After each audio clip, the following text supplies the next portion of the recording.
तर मित्र कुळ कायद्याअंतर्गत मिळालेल्या जमिनीच्या विक्री व्यवहार संदर्भातील ही एक महत्त्वपूर्ण माहिती आपणा सर्वांसमोर या व्हिडिओच्या माध्यमातून घेऊन आलेलो आहे मित्रांनो. त्यामुळे व्हिडिओला कुठेही स्किप न करता शेवटपर्यंत पाहण्याचा प्रयत्न करा मित्रांनो. प्रत्येक गोष्ट ही बारीक बारीक गोष्ट खूप लाख मोलाची आणि महत्त्वाची असणार आहे मित्रांनो. तर मित्र नेहमीप्रमाणे मी आपणा सर्वांचा नितीन अग्रवाल आणि आपणा सर्वांचे सहर्ष स्वागत करीत आहे. मित्र आपले YouTube channel Bharat Kalal N K Agarwal तसेच Facebook page Bharat Kalal N K Agarwal Nitin Agarwal. तर मित्रो कुळ कायद्याच्या माध्यमातून मिळालेल्या ज्या शेतजमिनीचे हस्तांतरण विक्री तसेच इतरही व्यवहार करत असताना बरेचसे निर्बंध असतात मित्रांनो. परंतु आता यामधील होणारी गैरसोय कमी करण्याकरिता शासनाने कुळ कायद्यामध्ये सुधारणा केल्याची माहिती मिळत आहे मित्रांनो.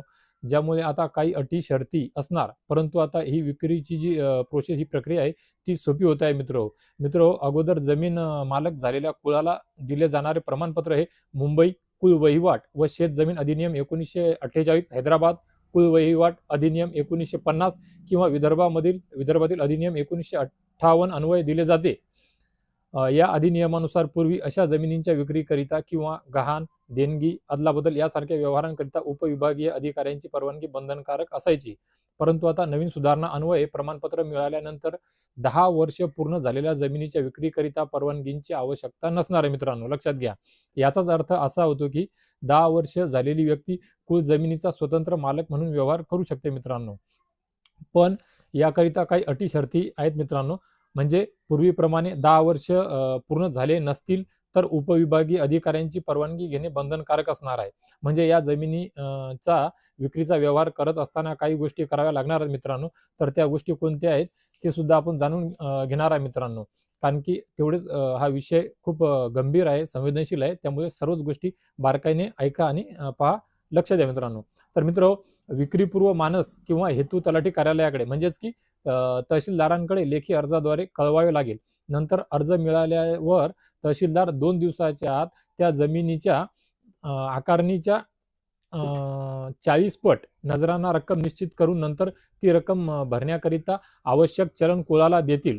संबंधित रक्कमी शासकीय तिजोरीमध्ये भरल्यानंतर जमीन हस्तांतरणावरील निर्बंध हटवले जातील. म्हणजे नजराना भरल्यानंतर जमीन विक्री, गहाण देणगी, भाडेपट्टा, अदलाबदल किंवा कायमस्वरूपी सोयीकरिता कोणत्याही प्रकारचे अभि हस्तांतरण अतिरिक्त परवानगीशिवाय करता येणार असल्याचे शासनाने स्पष्ट केल्याची माहिती आहे मित्रांनो. म्हणजे एक वेळ रक्कम भरल्याच्या नंतर पुढच्या वेळेस परत परवानगी घेण्याची आवश्यकता भासत नाही मित्रांनो. संबंधित जमिनीवरची परवानगी शिवाय हस्तांतरण बंदी हा जो शेरा असतो मित्रांनो, परवानगी शिवाय हस्तांतरणास बंदी हा शेरा 7/12 उतार्यावरून रद्द केला जाईल.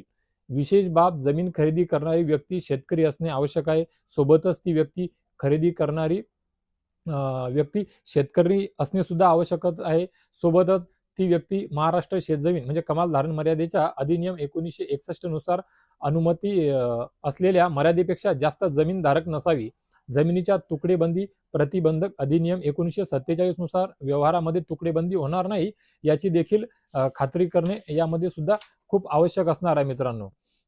सोबतच मित्रांनो, या व्यतिरिक्त महसूल विभागाने जे जाहीर केलेल्या परिपत्रकानुसार एकदा कुळाने परवानगी घेऊन नजराना रक्कम भरल्याच्या नंतर जमीन पूर्णपणे मुक्त होते आणि ती सामान्य शेतजमिनीच्या शेतजमिनीसारखीच निबंध मुक्तपणे हस्तांतरणीय राहते मित्रांनो. म्हणजे महाराष्ट्र महसूल न्यायाधिकरणाच्या 1973 मधील निर्णयाचा आधार घेऊनच हे सर्व नियम लागू करण्यात आले असल्याचे कळत आहे मित्रांनो. तर खूप साऱ्या शेतकऱ्यांना असे व्यवहार करत असताना खूप मोठ्या अडचणीला सामोरे जावे लागत असे, भीती वाटत अशी, पैशाचा व्यवहार होत होता. परंतु काय होईल, कसं होईल, उद्या कमी जास्त झालं तर काय झालं, तर अशा वेगवेगळ्या विचाराने ते परेशान होत होते आणि धजावत होते असे व्यवहार करण्याकरिता. परंतु मित्रांनो, या अटी शर्तीला पूर्ण करून शासनाने आता या अशा सर्व शेतकरी बांधवांकरिता एक खूप दिलासादायक महत्त्वपूर्ण माहिती अपडेट आणलेली आहे मित्रांनो.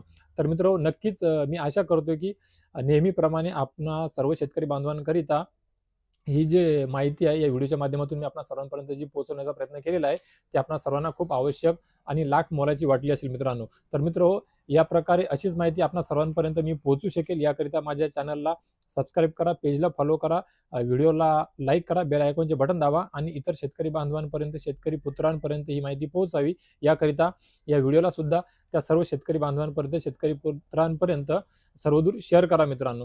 तर मित्र, भेटूया लवकरच अजून एका नवीन व्हिडिओमध्ये नवीन माहिती सोबत. तोपर्यंत धन्यवाद मित्र.